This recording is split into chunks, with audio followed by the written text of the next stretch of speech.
and we are going to study about everything about radioactivity, radiations, alpha, beta, gamma radiations. We have already done that, but we'll take a review of that. The main topic will be the half-life in it, and then we will be looking upon the properties of alpha, beta, and gamma. This is just recalling from your O levels. And then we will be looking upon the applications in checking the aluminum foil thickness, paper and steel sheet thickness of radiations. And then this will be a new thing for you, inverse square law. And then experimental verification, this will be the new thing as well. And then applications of safe handling of radioactive resources, you have already done in your O levels. And then background radiations, you have already done in your O levels. So today in this short class, I will try to go through all these half-life and then properties of alpha, beta, and gamma and background radiation. And these remaining things we will be discussing in tomorrow's class. Okay, so first of all, we have to look for what is radioactivity. Radioactivity. So radioactivity actually consists of two words. The first word in this is, of course, radiation. And the second word is activity. So when you club them together, it forms radioactivity. So radioactivity means that it is actually process of emitting energy in the form of invisible radiations. Okay, the materials which are said to be radioactive materials, they have two types. So radioactive materials have two types. Number one, naturally occurring radioactive materials, and the natural radioactive materials have their atomic number equal or more than 81. And secondly, there are artificial radioactive substances. And the artificial radioactive substances, they have atomic number of less than 81. So these are the two types of radioactive materials. Okay, and then we have already done about the radiation types. So the first one is alpha particles. The second one is beta particles. And the third one is gamma rays. Okay, all these radiations originate, like what is their origin? Their origin is nucleus. So all these radiations are always escaping from nucleus of an atom. So now we have to look for their properties.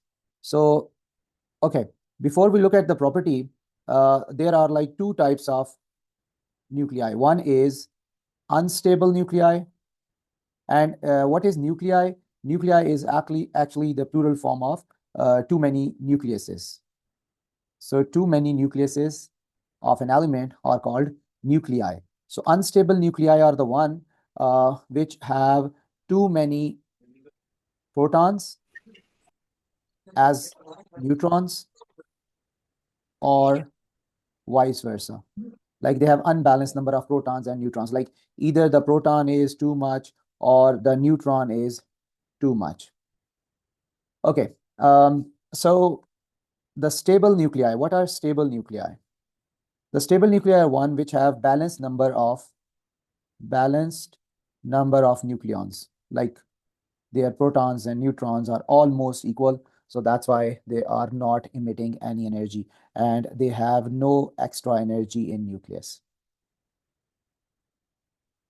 And about these unstable nuclei, they are said to be in excited states. Excited state means that they have too much energy with them, and of course they have to emit that energy in the form of alpha, beta, and gamma. So now we have to briefly look upon the properties of alpha, beta, and gamma, which are actually from your O levels. So first of all, these three are the radiation written over there: alpha, beta, and gamma. And then we have to look upon their several features. The first one is nature, then their range in air, then deflection in magnetic field, then their absorption by some material, their ionizing ability, and then energy of each particle or photon in alpha, beta, and gamma. So the first one that we have to look upon is alpha. So for alpha particle, we know it is equivalent to 2 protons and 2 neutrons. So they are actually 2 protons and 2 neutrons. And beta is actually like a fast moving electron. Beta negative is fast moving electron and beta positive is positron. And gamma Shakeel Mahmood. are actually the photon of uh, electromagnetic radiation. So this is the nature. Alpha, beta, gamma are actually the energy emitted from unstable nuclei. They are the radiation, but they are equivalent to something. So alpha is equivalent to 2 protons and 2 neutrons. And we can also say that this 2 proton and 2 neutron can also be said as like a helium nucleus. So we can also say alpha particle is like a helium nucleus, beta particle is like a fast moving electron, and then gamma radiations are actually high frequency electromagnetic radiation. So high frequency electromagnetic waves. Okay. The next thing is range in air, that how much distance they can travel in air. Okay. So, well, alpha particles, they have fixed range, and it depends on their energy, that how much distance they can move. So they can move up to 100 millimeter, and 100 millimeter, is 10 centimeter. So they can travel in air in a range of 2 centimeter to 10 centimeter, but all it depends on their energy which they have. If they have high energy, they can go to longer distance, but that longer distance is just up till 10 centimeters. Okay, beta is having radiation of about 1 meter, and gamma radiations follow inverse square law. This means that they have actually infinite range. They can travel through very long distances. Okay, now next thing is about their deflection. Next thing is about their deflection, that how they deflect in fields. So alpha particles, of course, they deflect in the field. Beta particles, they also deflect field, but in opposite to the alpha, and they can easily be deflected because beta particles are less massive than alpha. Alpha deflects less and beta deflect more. And then gamma radiations don't have any deflection because they don't have any charge. Okay, then their absorption. So alpha particles are absorbed by a very thin metal foil or paper, while beta radiations are approximately stopped by 5 millimeter of aluminium or 2 to 3 millimeter of steel. And then gamma radiations are stopped or significantly reduced by using several centimeters of lead or about 5 centimeter of steel. This is the minimum requirement to stop these radiations to move. Ionization ability, is the process. Ionization is the process of removing electron. So we say that, well, alpha particles are bigger in size, they have more energy. So when going through air, they ionize more air. So it means that the alpha particles, while moving in air, they make 10 raised power 4 or 10,000 ion pairs per millimeter. Like when one alpha particle travels for 1 millimeter in air, it forms 10,000 ions. So it ionizes 10,000 air particles. So why? Because alpha particle is big in size. So it interacts with more air. And when cruising through air, it gives its energy to air particles or air atoms and then remove their electrons. Beta radiation, they produce 100 ions per millimeter, less than alpha, 10 times less than alpha. And then gamma radiations are very, very weak. It means that they can just 1 to 10, they can just ionize 1 to 10 number of atoms per millimeter while going through the air. Okay, then energy of each particle. Well, this is very important. Alpha particles have constant energy. They have same energy. Like if too many alpha are emitting from one source, so all of them will have same energy. Let's say if too many alpha are coming from this source, so all alpha will have same energy. Okay, then about beta, if there is an element and then the beta particles are coming from this, so these beta particles will have range of energies. We studied yesterday why they have range of energies, because of the particle, neutrino and antineutrino. So beta particles have range of energies. And then gamma radiations, again, they have the constant energy from the given source. Like all the gamma radiations will have same energy when they are emitting from a radioactive substance. So gamma rays have same energy, alpha particles have same energy, but beta radiations have range of energies. Why? Because of neutrino and antineutrino. These are the extra particles which are being emitted. Okay, one more thing. What is the charge of alpha? It is, well, the charge of alpha is positive 2e. E is the charge of electron. So this is plus 2e. Beta particle can be plus minus 1e. If it is beta negative, minus 1e, positron, or beta positive, plus 1e. And gamma radiation have no charge. Alpha are massive and their mass is 4u, like equal to 4 nucleons. Beta is less massive. It is 1 over 2000 u, as electron is very less massive. And gamma radiations have no mass. And one more thing that we have to discuss, and that thing is actually the speed of these particles. So if we compare their speed, so alpha particles are very slow. They travel with a speed of 0.1 c, where c is the speed of light. So they travel with less speed, like 0.1 c. It's still very high, but less than others. Beta particles have 0.9 c. And gamma radiations are 1C. 1C mean 3.0 into 10 raised power 8 meter per second. And 0.9C means 0.9 into 3. So this is 2.7 into 10 raised power 8 meter per second. And 0.1C mean you multiply 0.1 with this. So you end up with like 3 into 10 raised power 7 meter per second. So this is the speed of alpha. So alpha are the slowest and gamma radiations are the fastest. Okay, so these are the things that we have to look. So after this, we are already done with the decay equations. And I just would like to quickly go through it again. The decay equations. The first equation was alpha decay equation. Okay, the alpha decay equation was, let's say if this is the parent nucleus and it is going to you can say, emit alpha particle. Alpha is this 4, 2. So this new element will be A minus 4 and Z minus 2.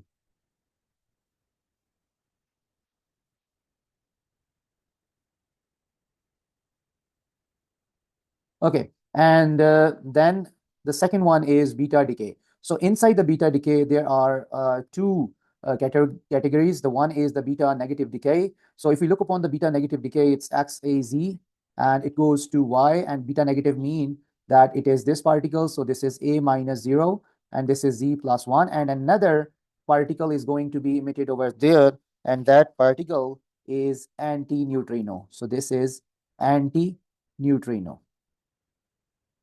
And this is not having any charge or any mass. Okay, the next particle, the next is beta positive decay. Beta positive decay is XAZ, and it is emitting beta positive, which sometimes is called positron as well. And then it emits neutrino particle. The neutrino is the fundamental particle which is emitted only in this type of decay. So this is A and then Z minus 1. And the last type of decay was gamma decay. Okay, inside the gamma decay, the nucleus is, this is very important, everyone. This is the most important, actually.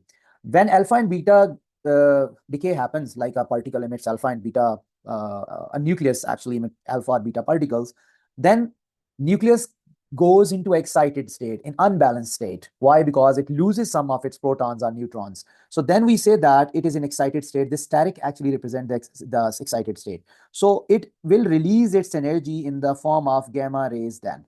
So this gamma radiation will be emitting after alpha or beta decay. Like, this is the fact that if an element is emitting alpha particle or beta or both, it is definitely going to emit gamma rays later. And then as gamma rays don't have any charge or mass, that's why its nature of the daughter nucleus will not be changed, but it will be stable because there is no static with it, with this. So it means it will be stable now. Okay, so this is it. And then the next one is the neutron decay. We have already learned that. I just have to cruise through this. Neutron decay is when a neutron decays into proton. So neutron is 1, 0, proton is 1, 1, right? Everyone, I guess, knows what is 1, 0 and 1, 1. And then, of course, beta negative is going to be emitted over there along with anti-neutrino. Why? Because you have to balance in a nuclear equation, few things are balanced. So if I say conserved, what are the conserved terms in nuclear reaction? So there are some terms which remain conserved or they does not change during nuclear reaction. Nuclear reaction is what? Alpha decay, beta decay, gamma decay, nuclear fission, nuclear fusion, electron capture, or anything in which a nucleus is involved, that is called nuclear reaction. So in the nuclear reaction, following things remain conserved: atomic number or proton number. What does this mean? Like, here, this is the reactant. This neutron is the reactant. So your atomic number is 0. And then here, these are the products. So we say these are the products. And this one is the reactant. So in reactant and products, the number of the charge number would remain conserved. And you can see that in this product, the charge number is 1 minus 1 plus 0. So it is 0 actually. Why? Because in reactant 0, so in product is 0. So the charge number remains conserved. And second is the mass number. Mass number, or we can say it is nucleon number. Nucleon number, here it is 1. And in products, this is 1, 0, 0. So this will be 1. So 1 is equal to 1 plus 0 plus 0. So it is 1 equals 1. So mass number also remains conserved. And number 3 is momentum. This is most important thing. Momentum remains conserved. How? If a neutron was at rest, its momentum is zero. Everyone, please try to focus on this thing that I'm telling you. This is very important thing. So the neutron is rest, and we have studied in law of conservation of momentum that total momentum of a system remains conserved. So if the initial momentum is zero, the final momentum of product should be zero as well.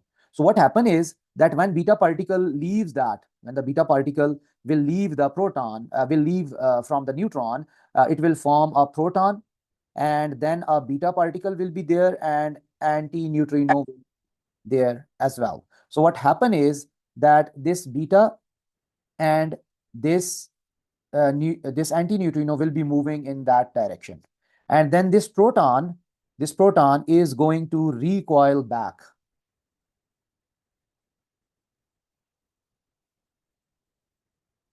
Okay, so yeah, I guess it will be because of the unstable internet connection today. But I'm recording it. I will share this later. Okay, so the proton will get back, right? The proton will recoil back, and beta and antineutrino will be going another direction. Why? Because the final momentum of these should be zero as well. Why? Because this is law of conservation of momentum, that if initial momentum is zero, then final momentum should also be zero. How it is possible? Initial momentum is zero, mean neutron is at rest. Okay, it is zero. But how final momentum can be zero? Well, it can be zero when proton, beta, and antineutrino, all of them will move in such a way that their momentum is zero. And this can happen only when beta and neutrino are going like that way, and then this is their resultant. This is their resultant momentum.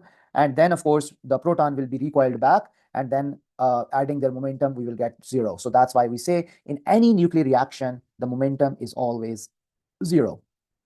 Then number 4, energy mass.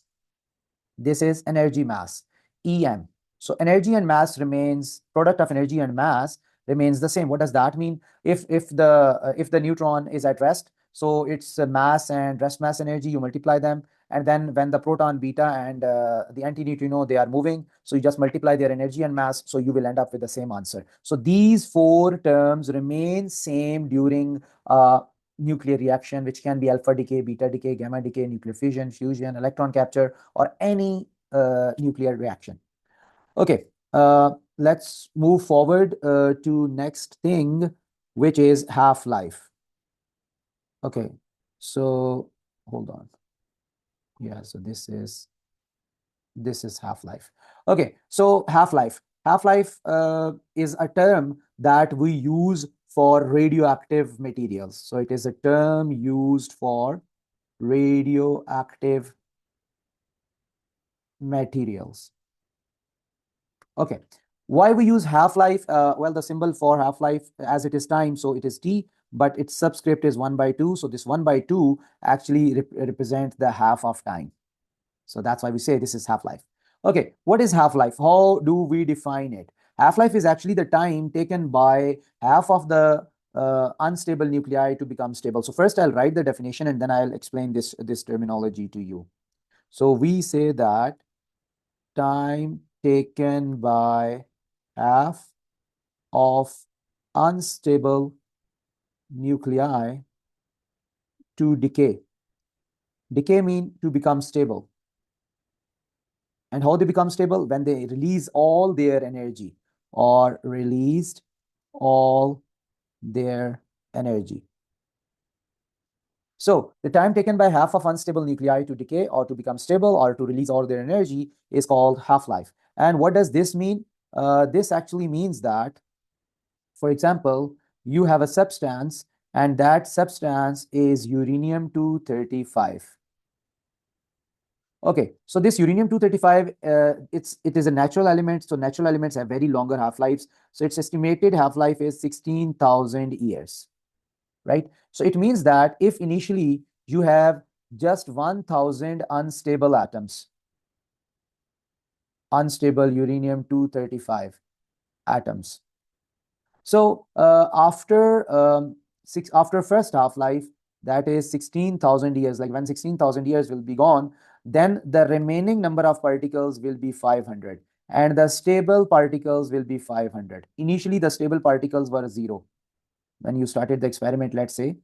So the stable particle were zero at time zero, but after 16,000 years, 500 would become still unstable and 500 are stable. So after second half-life, like second half-life mean that 16 plus 16. So after 32,000 years, half of this becomes stable.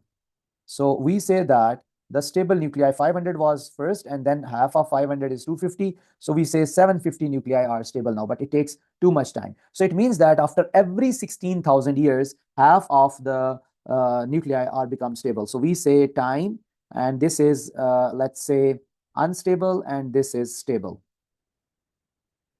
So if I just quickly draw the table, so we can say,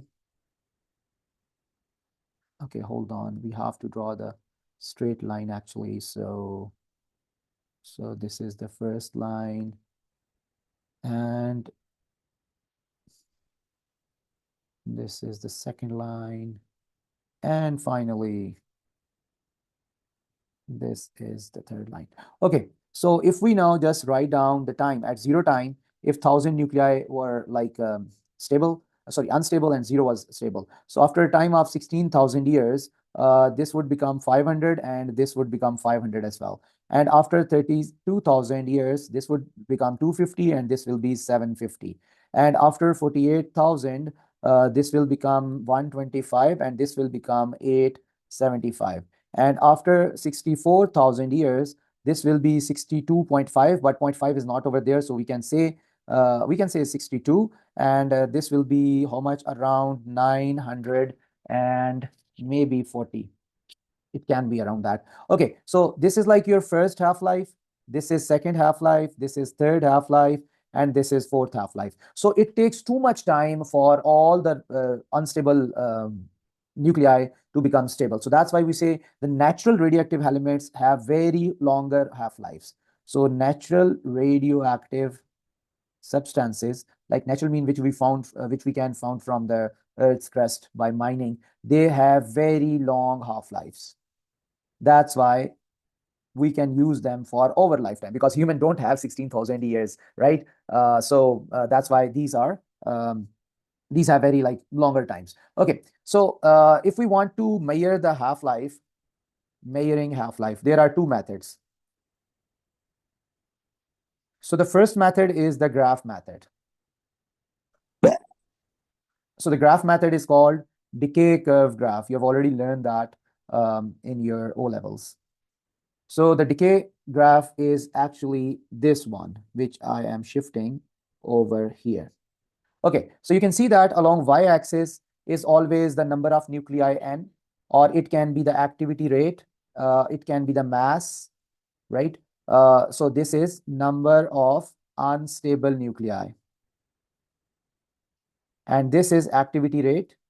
Activity rate means how many decays are there per second. And this is mass of unstable nuclei. So any one of these three can be there. And of course, x-axis is always time. And this time can have several units: second, minute, hour, day, year, month, decade. This can have several. Okay, so if we look upon this graph carefully, we can see that this graph is an exponential curve. It's the decreasing gradient. It is negative decreasing gradient. So let's say if at time 0, the 100 nuclei were unstable, 100 were unstable. So we have to look that what is the half of the 100. So half of the 100 is 50. So we look over there and we get down. So this is the first half-life. So this is the time taken by half of unstable nuclei to become stable. So this is the first half-life. Then 50, the half of 50 is 25. So we just draw the line over there for the curve. And then we say that this is the second half-life. And then for 25, the half of 25 is 12.5. So we will look upon there, and this will be the third half-life. So in order to find the half-life through graph, we always take the average. So average is first half-life plus second half-life, whatever the value comes from the graph, third half-lives, and then divided by 3. So that's it for today. Tomorrow, inshallah, we will be continuing from there, from this point. Right now, I'm going to share a short worksheet in the group so that you can solve